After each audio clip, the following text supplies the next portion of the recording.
Hello and welcome to Startup Kitchen Talk, where we talk about startup apprentices becoming master chefs. In this show we usually slow cook, we even flambe, but we try to never burn ideas. Not even today, when in the Czech Republic we celebrate this day by burning witch. But maybe today, instead of the witch, we can maybe burn some pitch. For example, with the one with a messed up cap table and the one where there are 4 co-founders who haven't signed a single thing. So now please welcome Stefan Surena, the CEO and founder of the law and tech firm Eldison. Hi, Kate. Thank you for having me. You studied both mathematics and law. Yeah, that's correct. Were you always this ambitious, or did you just hate going outside? I have been always a bit ambitious. That's true. And did you also hate going outside? No, I actually liked it. But to be honest, I didn't have a lot of time with studying 2 universities. So yeah, but I was, I always liked mathematics and computers and computer science, which I studied actually. And I was always curious. So I wanted to know how the system works. So, I went to study law. So in addition to mathematics or computer science, which I started a year earlier than law. So you said you were nerdy, and back then when you were growing up, probably it wasn't, as cool as it now to be nerdy, mathematics, technology, etc. Did you have a hard time growing up? Yeah, a bit sometimes, but actually at the university it was in the that's later on though. In the surroundings, and with the people that were around me, it was kind of attractive or interesting, at least, to study this kind of combination. It was unusual, so a lot of people liked it actually. That you are different and you are you are more ambitious than an average student there. And do they have something in common, mathematics and law? Yeah, they actually have. Both systems are in a sense logical in a different way, but they share the logic. So yeah, but in many instances they're different. Mathematics, it's exact. And law. 2 plus 2 is 4. Yeah, exactly. And in law, 2 plus 2 in law is what? It can be 4.5 if you need to. Well, thank you for your honesty. So you were a lawyer, then you weren't a lawyer, and then you were a lawyer again. Why the gap? What did you do? Yeah, actually, I started my career as a lawyer. It was a coincidence, I started in Big 4 company, when I was looking for a summer job. So I was like, oh, that's nice, let's start, in the field that I actually study. And I continued there, and always I thought to myself that it's better maybe to be a tech savvy lawyer than to be a programmer with some legal knowledge. And then after I wanted to go more into business. So and I had my classmate from the university, he contacted me, and my friend actually, that he's starting a venture fund, whether I want to join him. And did you have any venture fund experience at that point? No, I was I was always in within technology sector, so I was close to it. We in my previous job we started some initiatives for startups with my friends in Big 4 companies which are now so you had some, but you never worked in investment company before. Yeah, but you didn't have so many opportunities back then, and it's lovely. You have to jump over all the venture partner and associates chronologically the other way, never mind, and you just become the GP. Yeah, it was very nice. Yeah, it was very nice. It was very nice and very, we've learned a lot, on the journey. So. And were you a good investor? What do you think? I don't know. I hope so. What was the return on investment? I don't, you know, I don't know like whether I can share, you know, like the exact figures, but it was nice. It was nice. Yeah. So you were saying you were so and good. In one past interview you gave me, I asked you a very economic decision. Do you remember? It was, what is more important economical decision? How do you invest or who do you marry? At the first you have a shock in your face. I remember that. And later you say, who do you marry? Which is more important for you. Was that a lawyer's answer, investor's answer, or a good husband answer? I think it was definitely a good husband answer. Also, I think it was a good investor answer as well at the end of the day. But you know, like you need to think about that a bit more. You know, like just to think of the outcomes. Now, like to make it clear, you need to think about a bit more about who do you marry. Yeah. I would suggest that it's not buying Bitcoin, right? Yeah. All right, that is advice for you. You brought together tech and law in your when you founded Eldison. Well, how does that actually work? What does the tech bring to the lawyer's table? We actually, like we have seen, you know, like, and especially like in my venture capital like adventure, we have also helped startups, you know, like from the venture capital perspective, from the investor's perspective, and we've seen, you know, like that the mindset that we were like coming, you know, like to the startups and like how we helped them was from the perspective that we really wanted, you know, like the startup to grow and to add value and money actually, like that, like and you know, like the team, you know, like that I brought, you know, like to Eldison was, you know, like with this mindset. So we really wanted to help companies grow, and you know, like, and with early stage companies and with also later stage companies, you know, like like if you are working with tech companies, you need to be like very tech savvy. And you know, like with my background, you know, like we were thinking like how we can do that, and we started to also build our own tech if we haven't found on the market something that was really like convenient for the cases. For instance, so that's why we started, you know, like our own ease of management platform, because like for our cases that we have been working on, like there was nothing, you know, like on the market back then, and especially like that was flexible enough, you know, like to work with like different kind of like legislations and legal systems.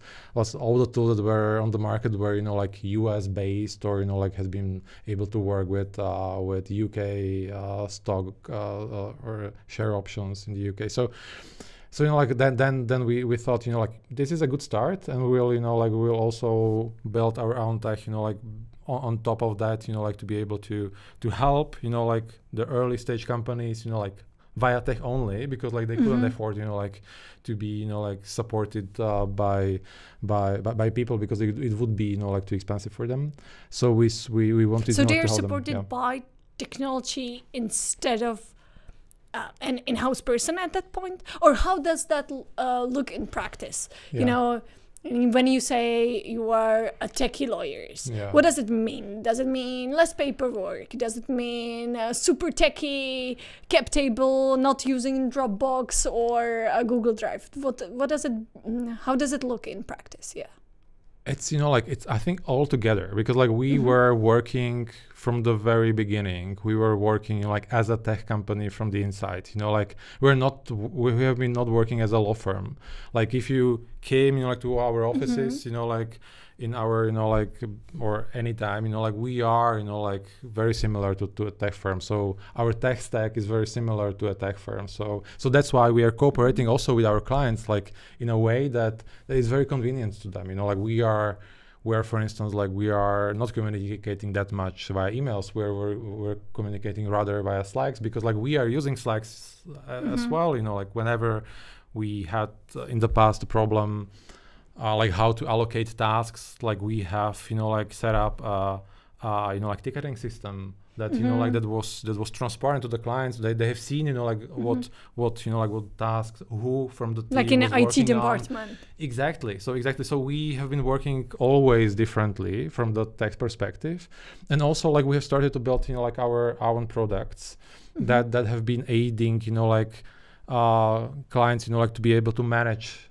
some of their affairs that we have been advising on. So for instance, like imagine that you want to set up a ESOP scheme with us, you know, like if you are an early stage company, you just, you know, like can go on our website and, you know, like you can pick an option that is most convenient. Typically you start with a very simple like phantom plan or something like that, and you can just swipe your credit card and you know like start awarding options.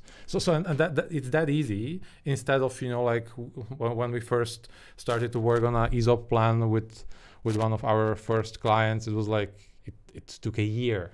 I was like we can't. Yeah, I've seen those free calculators, and you can just put the information there, swipe a credit card, and buy an ESOP. Yeah, option. Exactly. And you have everything there. You have like legal documents, you have you know like management platform, you have the communication platform to your employees. So you can see you know like how much you have awarded, and the people can see you know like what's their options or what's their phantoms or what's their stock worth at the time. Don't worry, we're gonna break down those words a bit later. Yeah, but now I got the idea. How does the company break down? Is it like 50-50 tech developers versus lawyers? No, we're still, you know, like we are like 50 to 60 people now, and the tech team is, you know, like up to like 10 people. So it's still, you know, like much more lawyers than the developers. And how is the communication between those two teams? Now it's quite good now, but you know like in the past like we have faced many challenges. For example, especially like the you know like the mindset of the teams is different in a way, like how they work with the customers, for instance, like product teams and developers, you know, like they are trying to build products that are you know like that are an answer to a common problem that many customers are facing. So you know like the conversation with the customer they treat as an input rather than you know like as a request, you know like that they need to solve in any case. And the lawyers or the service people are typically you know like when a customer like approaches them, you know like they want to solve the problem always, and you know like they want, even though the solution is very bespoke, very specific, they want to solve it because like that's how they are used to work. And you know like if you put you know like these two mindsets together, is like then the product person comes you know like and listens to the same customer and treat it oh yeah like that's a good input for our you know like product development. And you know like then you have a lawyer and says, oh you know like let's do it like this and this, but you know like and tell the product guy, oh we need to do that, and the product, no, we won't. We need to have you know like at least 10 or 20 of those customers like this to be able to develop a feature for that. So some custom solution. Yeah. So we don't want to build solution for one customer only. We want to build solution for many customers, and that's the different mindset. And you know like sometimes the people don't understand each other, like that's you know like different mindset how we build products and how we provide services. So but I think over the time like we have managed you know like to set the same goal. Yeah, set the same goal and learn you know like the different mindset of the two like groups of people in the company, that they actually work differently and they need to work differently, but the goal is the same, you know like whenever you know like we can still build solutions for the common problems, but at the same time we can advise you know like as a services on the specifics, but it will never be, or it will never be in product if it's only one customer problem. Well, and some conflicts might be enriching. Do you think that this like techie approach might someday become default, or that the lawyering industry will stay the same? I think it will be evolving. Like I think every industry like needs to evolve. so like the legal Some industry. slower than others. Yeah, exactly. You know, like something it's you know like more traditional, let's say it in this way. I think it was like last month or 2 months ago when Deutsche Bank put down the press release that they will no longer in 2025 accept fax machines. Yeah. Yeah, that's fine. So as I say, sometimes it takes time. And speaking of time, where do you stand the future of those like two legs that Eldison stand on? Because one leg is the techie leg, one leg is the lawyer leg. Will you divide those two companies, or will it be the same? What's the future in like 5 years? Yeah, like we have actually like we have had you know like many like different approaches in the past. You know, like we had a period of time where we treated the both companies as like totally separate and wanted you know like to build it as a separate companies, but it didn't work very well. So we thought you know like it's like because like they are complementary in a way. So we want to build it you know like as a one company that you know like that really helps each other. Mm-hmm. We want to build a platform that is actually like aiding the services that we are providing. So you know like we have 3 main use cases you know like with talent management, ISO management. We have investment management, you know like how you know like to model you know like the investment rounds and cap tables and everything, and the contracting, like how we contract with the customers and how our customers contract with the high profile customers. And we want to have you know like the service part, but we don't necessarily want to advise on stuff that is you know like that is common in the industry. So you don't want you know like to be providing services that you know like that are you know like very template oriented. So we want you know like in services we want to be very you know like very niche, you know like with very much added value. And in tech, you know like those common problems we can build you know like into our product portfolio. So so this is the approach that we are taking, you know like something that we don't want to advise on something that is common. You already mentioned ESOP. I want to follow up on that because there is this hot and cold debate, especially on LinkedIn. Sometimes it is used as ammunition to throw some dirt at the government. Yeah.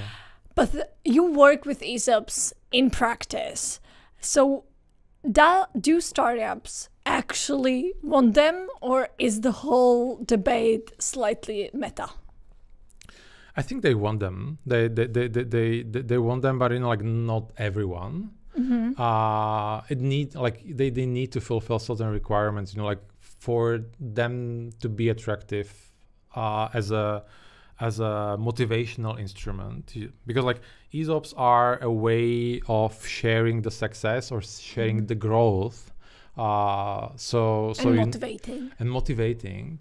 So you need to be at least a growing company that at least grows like 20 to 25% per year. You know, like to be able to showcase that those instruments make sense.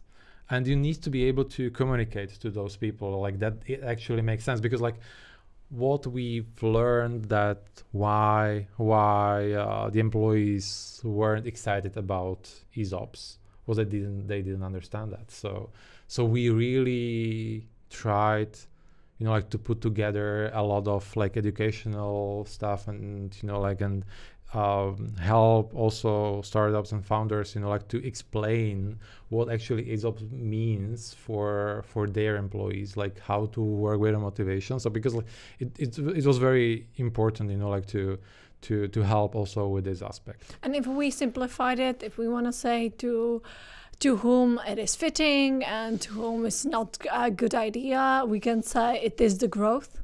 Yeah, like, mainly. Yeah. Mainly. So if you don't grow fast, like 25% is ambitious, but I know you are. But like say, if you are not a growing company, if you are not a startup, then it's not for you. Yeah, but you know, like you can then, you know, like you then if you are not growing that fast, then you need to be profitable. If you are not profitable, then you are not a healthy company. Yeah. So you need to do something about that. So then you have cash. And then you don't need that. Then you don't need that, and like maybe it's better like to like to give like your employees cash, and then they can invest into some instruments that they will believe that will grow more than your company. If your projected growth is like 5 to 10%, like you can find on the market like some opportunities that are more attractive than that. So so that's the whole play. Like if you are not ambitious enough to grow, ESOPs are not a great instrument. Like, and then you will not play a good role in the motivation. And the motivation, sure, makes sense. ESOP are now officially in the Czech Republic, come to our law books. Some people are celebrating that, and some people are saying that local ESOPs are just a mess. Where do you stand on that debate? Is it mess? Is it great? Do we celebrate? No, like definitely. Do we throw dirt? No, we don't. Like definitely we don't celebrate, and we don't put the dirt.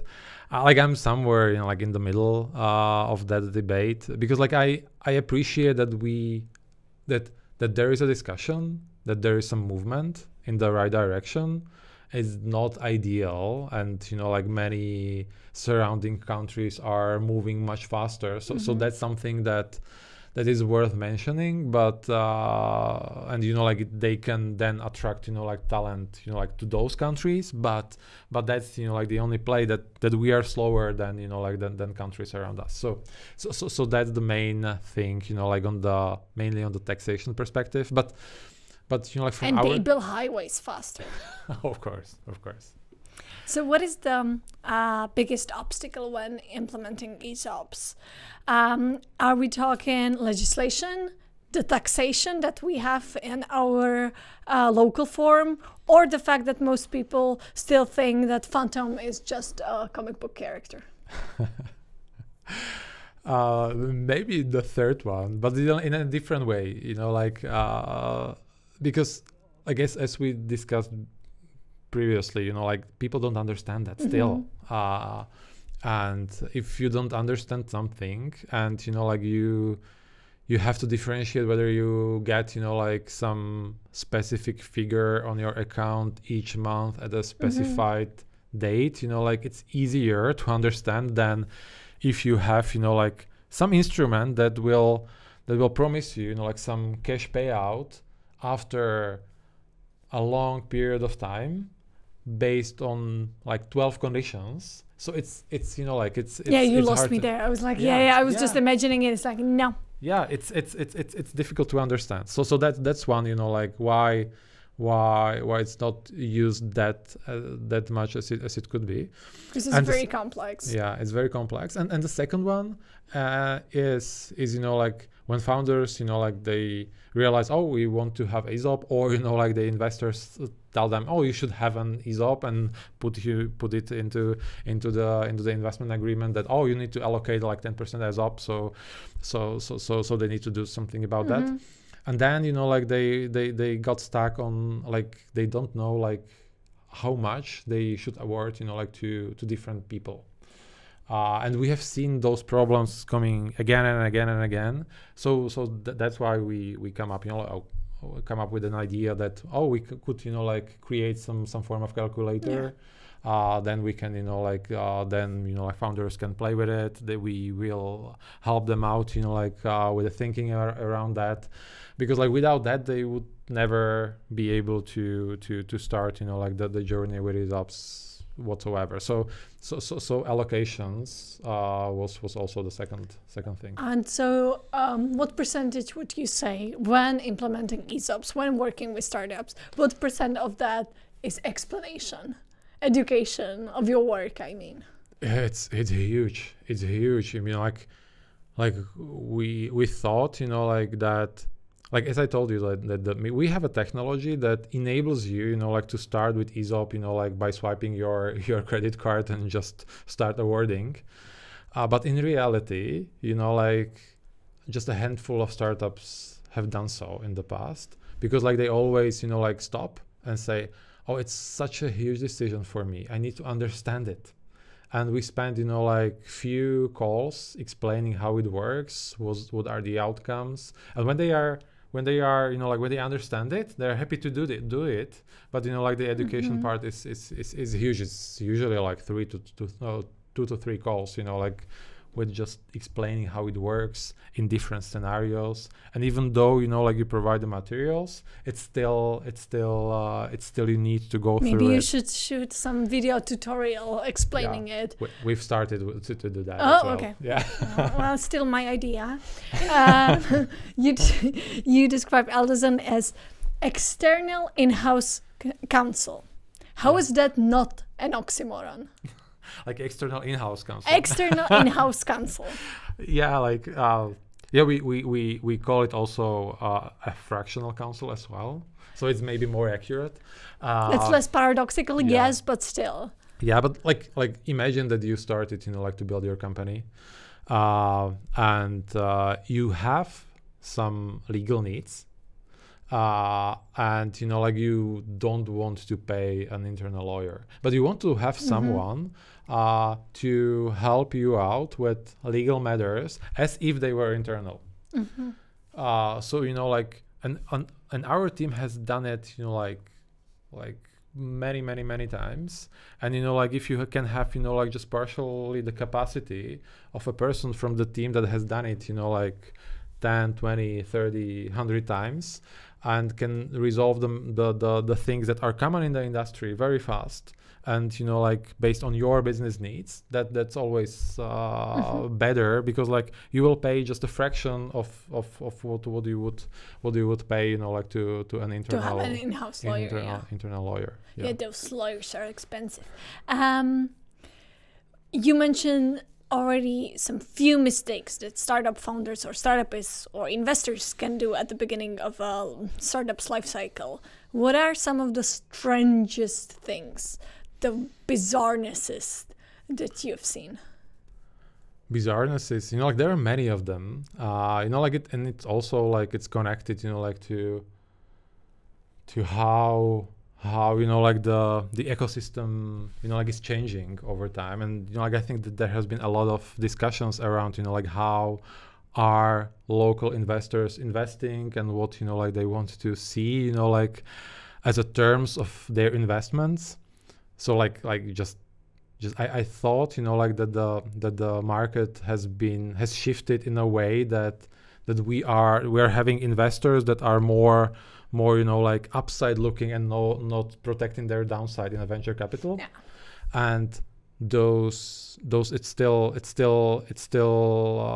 going on. It's still going on. And actually like yesterday I had a conversation with a founder, and he was like, oh, like I want to like raise some funds, and I got like a CLA on the table, and was like,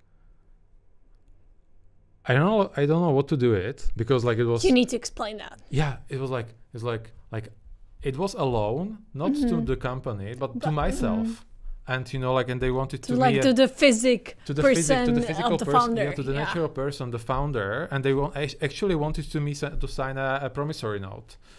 So like they like, and the venture capital is about like investing in the venture, not in the physical, person. in the person, and you want to differentiate the two. Like you don't want like to be like on the hook.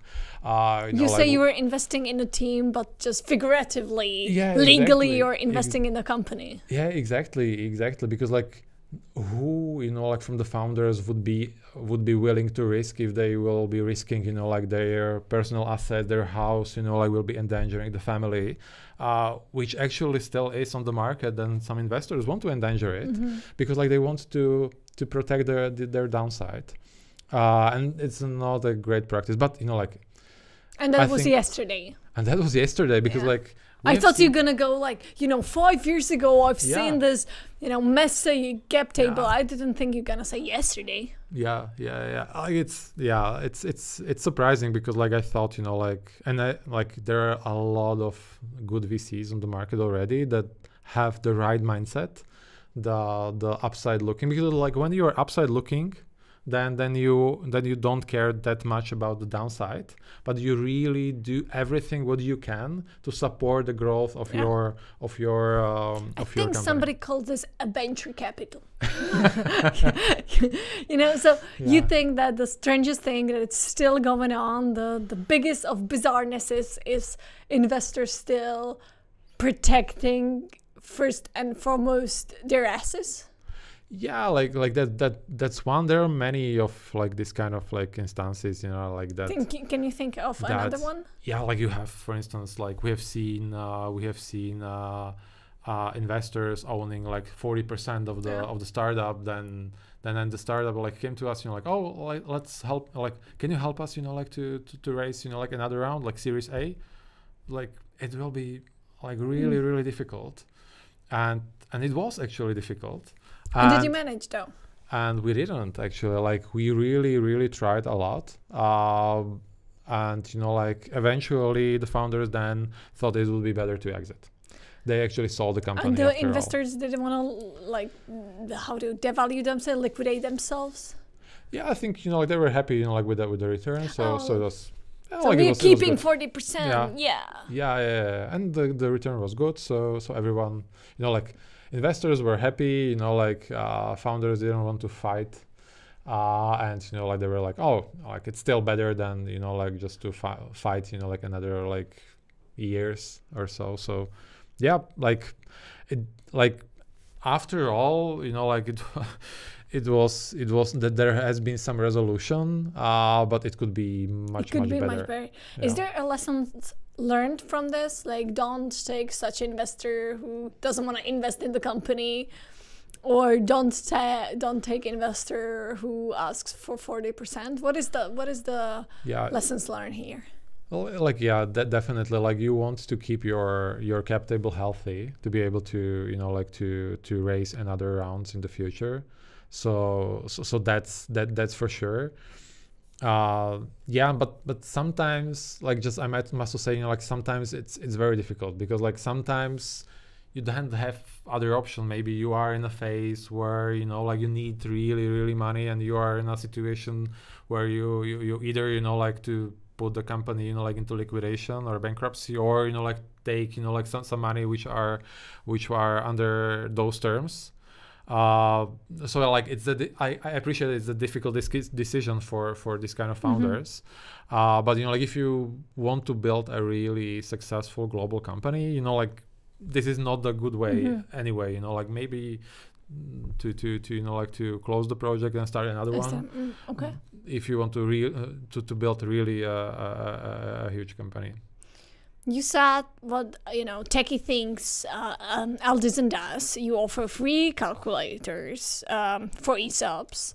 You run on a subscription model for early stage companies, and you offer fixed fee startup packages. Yeah. Why do you do this like new and for lawyers quite unusual business model instead of the usually hourly fee one? Yeah, we are trying, like to be transparent and to be fair, like to the founders that we work with, because like sometimes it's very tricky for founders, like to employ a lawyer if you don't know like how much it would be. So like we wanted, like to solve this problem in a way that we know, like why certain, like how much time and effort like some stuff will cost, and how much we need to spend on it. So it's just fair, like to even up, like this information asymmetry, to bring down and transparently say this will be this price, and it's just fair. For a subscription model, like we are like. Our technology we are providing as a SaaS, as a software as a service. So then subscription is natural part, and we also like do subscription for partially for services as a fractional counsel model. So companies can pay like a fraction of the lawyer's cost, you know, like to be able to have someone on call, to have someone, you know, like that will resolve certain matters, you know, like in your life cycle. So it's just, you know, like a mirroring, you know, like the need of the startup founders in different life cycle moments of their startup. So, you know, like you want to raise funds, you want to know, you know, like how much it will cost. If you are, you know, like if you have an operational matters, you know, like, and you want to budget it, you know, like on a yearly basis, that this will cost, you know, like you know, like 500 euros per month. So you can do that with this model. Because it's repetitive, because right? it's repetitive, and we can manage it in a way that it works, you know, like for both parties. And does this model brings enough money? Does it work as a business model? Yeah. But you need to be careful, like how you evaluate and how you do that. But yeah, like it's a fair model. Sometimes you a bit investing in are you investing in founders, because like in that relationship? Yeah, because like they have, you know, like they have, you know, like more legal needs, you know, like in the beginning, and then they don't need that much. And in traditional model, you would build it, you know, like in the very beginning. With a subscription model, you would just have it, you know, like you would have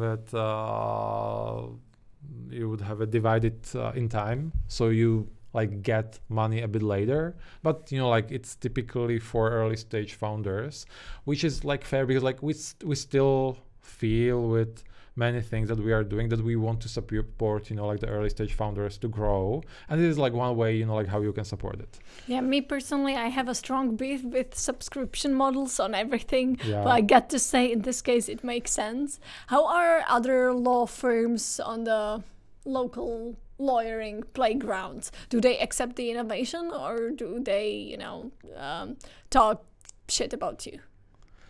No, I don't think, you know, like I don't think that there is, you know, like shit going on around us. I hope so.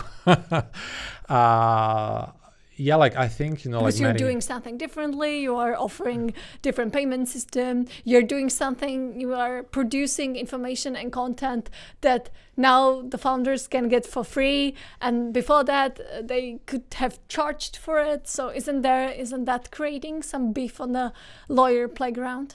I don't think so.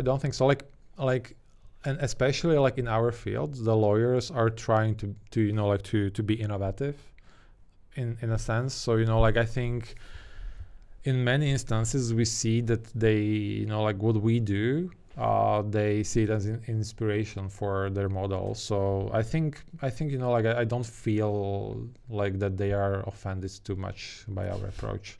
I hope so. Speaking of how law firms treat you, you already talked about how startups need to be considered startups. They need to grow, they need to scale, and you followed the trajectory from the early stage, but all up to Series A and Series B on the US market. Yeah. How do those big US law firm, you know, corner office, Manhattan View, $1,500 per hour, how do they treat you? How do they treat you as a slightly smaller European company? It's tough, to be honest. You know, like because like we are regularly facing, you know, like this kind of challenges whenever like we are representing a startup like in Series C, and they've seen they like you are, you know, like against a big law from the US, and we are like a small niche practice for them, and we are facing challenges, you know, like who the hell is this? But you know, like but we usually are, you know, like very strongly supported by the founders, and we, you know, like we are with those deals, and after a transaction typically it's a very good feedback on the cooperation, and they you know, like, and then they will say, oh, it was good. It was because like even though we are a niche practice, you know, like many people from the firm has a good background from, you know, like that they have been in a big firms before, so they have just changed, you know, like the way how they provide the value, but you know, like but the experience is there. So, you know, like you don't face then the challenge, you know, like that you have not done the job properly, we actually do, and then also this is appreciated also by the big law firms, like from venture funds from the US as well. So it's like tough school. Do you see any of those big ass companies from United States doing the same, like launching free calculator, running on subscription model? Is there a trend there as well? Yes, definitely. And like you have for instance, like you have companies and Silicon Valley, for instance, like big laws that are like running this kind of programs for startups that they are like putting like giving away like for free like a lot of content. They even try to like subsidize some early stage founders by like giving like free advice until some stage. But the downside, like the opposite side is like that whenever they reach the stage, they will just get a bill.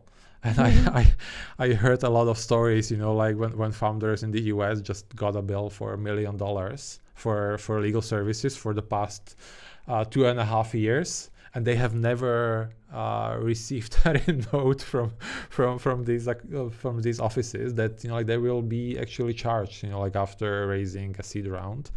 And like it's really then it's really like it's really difficult for the founders, because like if you raise 2 million and you need to like to pay 1 million for legal fees, even though it should be or could be expected based on their terms, but like if the lawyers are not like communicating that regularly, it's a tough. That must be some hour rate for that. Yeah. And so you mentioned the Series C big ass American law company. Did I imagine them correctly? All of them, bill $1,500 per hour. All of them have corner offices with a Manhattan view, and all of them look like supermodel. Is that correct? Partially yes. Partially yes. Okay, well, the beautiful US lawyers in that.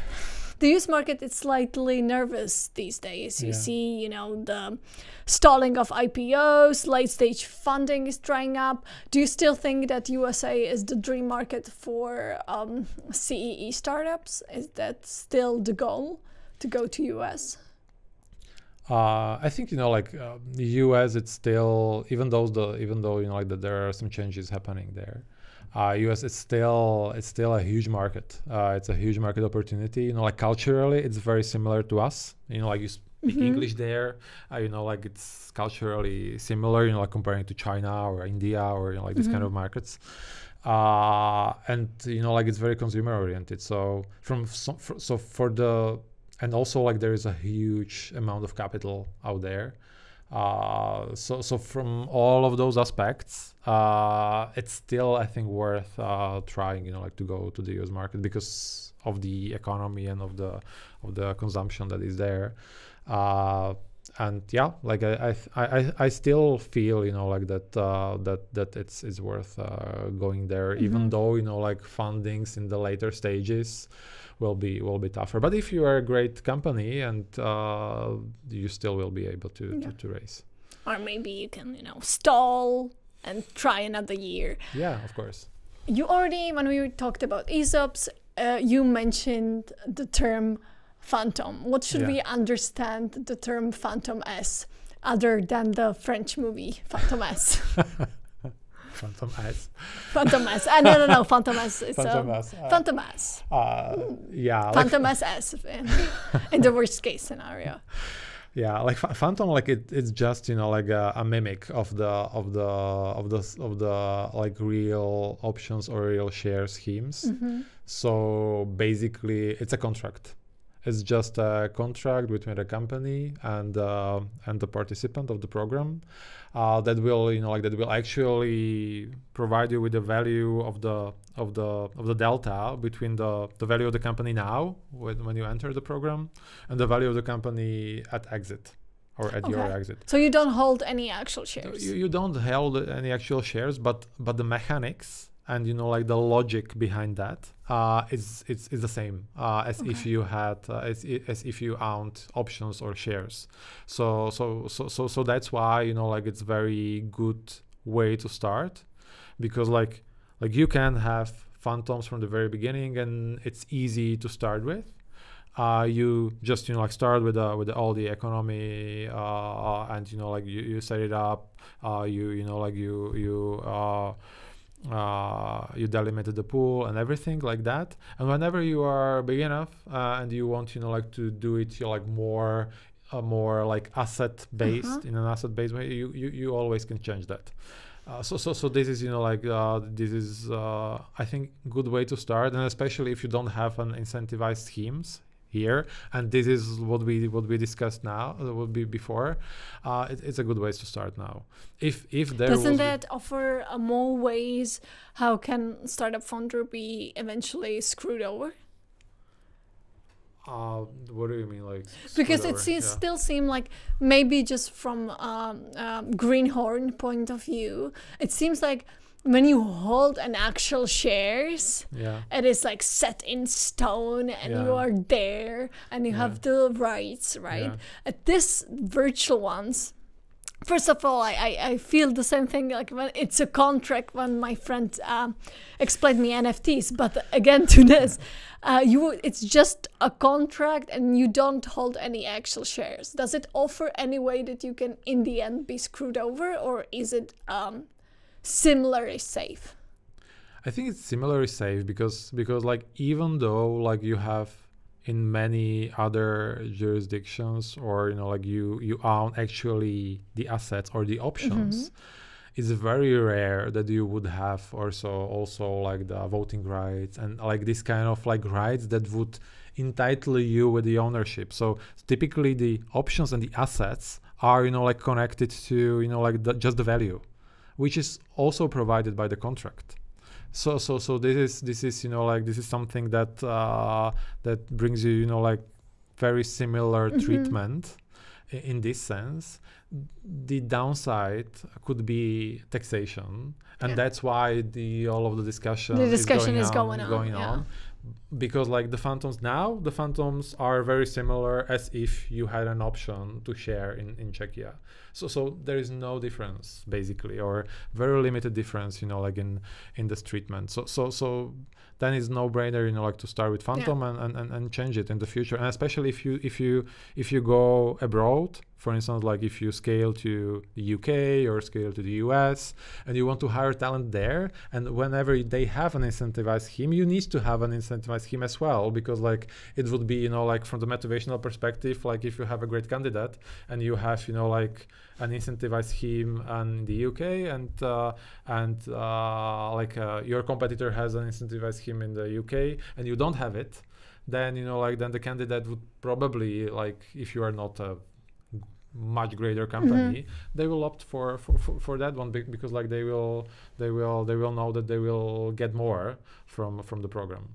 So from the founder's perspective, what is the difference between phantom and the true ESOP? Like mainly the main difference, like is that the phantom is just a contract. So just one piece of paper. Just one piece of paper, and like the true ESOP can be like you need to adjust the corporate structure. So there's a lot of steps you need to take. So it's much easier, like to adopt a phantom than a true ESOP nowadays. And are there some common mistakes that people do with ESOPs that you see? Like the main that comes to my mind is that we regularly see that the phantoms are, like there is not a contract between the company and the participants, but the contract between the founder or founders with the participants, which is doable, like which is doable when the startup is small. But imagine that you have like when you have 10 plus participants and the founder, like has obligations towards each one of them.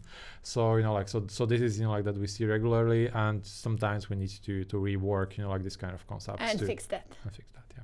It seems that you, even though the phantoms are not 100% ideal, that you like them. Yeah. Speaking of the things that you like, what is your favorite food? Yeah, like many people know about me that you know, like I actually like I'm selecting my food you know, like not according to like whether it's meat or vegetable, but like what's the side, and I really liked like rice. Please don't check the expiration date. Thank you so much. Thank you. Plain rice. Yeah, and even like when I was at the university, you know, like students don't have much money. I was like eating like plain rice just for, you know, like the whole day. And do you like your work cases to be as simple as plain and plain as rice?